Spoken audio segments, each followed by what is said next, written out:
I was still pale from the hospital lights when I walked into the living room. Mom leaned back on the couch, arms folded, lips curved into something that wasn't quite a smile.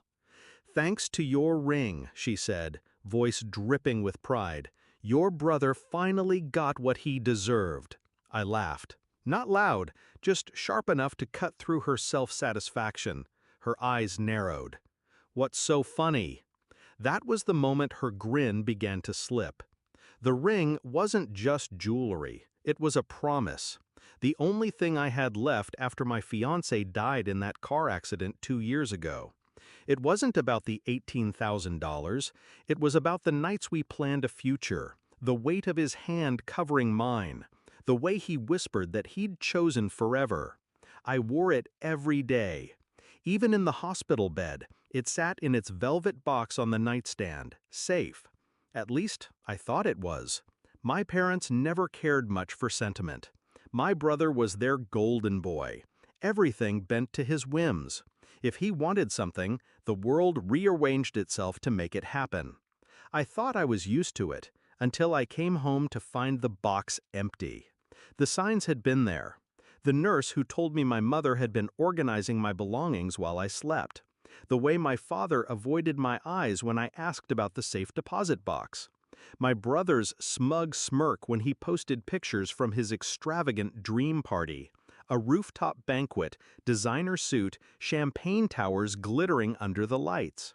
I knew exactly where the money had come from before anyone said a word. And when my mother finally admitted it, no, bragged about it didn't sting the way they expected. It lit something colder. I didn't rage. I didn't scream. I planned. The truth they never understood was that my fiancé had been careful, meticulous. He knew my family. He knew how quickly sentiment could be turned into profit. So when he bought the ring, he bought two. The diamond they sold was glass, an identical copy he'd had made as a safeguard. The real one stayed locked away in a safety deposit box only I could access. So when my parents thought they were pawning off my future, they were really just peddling a stone worth a few $100s, and I let them. But a simple switch wasn't enough. Revenge had to be thorough, deliberate. Step 1, I made copies of the pawn receipt my father left lying on his desk. Careless, arrogant.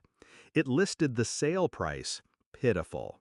Step 2, I reached out to the bank, transferred the real diamond to a new safe box under a trust name they'd never connect to me, watched the clerk seal it away, untouchable. Step 3, I started talking.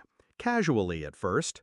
At a family gathering, I mentioned the ring, how my parents had sold it, how generous I thought it was of them to sacrifice my future for my brother's temporary thrill.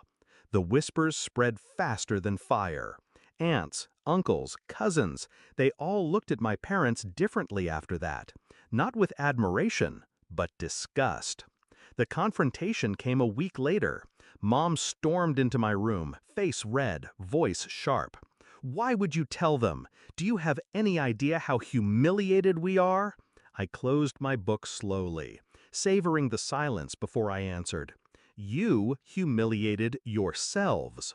Her mouth opened, but no sound came. For once, she didn't have a retort. Then my brother barged in, demanding his share of what was left of the ring money. Apparently, the pawn shop hadn't given as much as he'd expected, and now his credit cards were screaming. I turned to him, calm, steady. "You really think there was anything left to take?" His brow furrowed, confusion battling arrogance. That's when I told them. About the replica. About how they sold glass while the real diamond stayed locked away untouched. About how their triumph had been nothing more than a cheap con of their own making. The silence that followed was perfect. Mom's face drained of color. My father sat down heavily, like the weight of his own foolishness had finally crushed him. My brother cursed, his fists clenching, then unclenching when he realized there was nothing he could do. "You're lying," Mom whispered, but even she didn't believe it. I stood, walked past them, and opened the front door. out. They hesitated, but something in my voice left no room for defiance.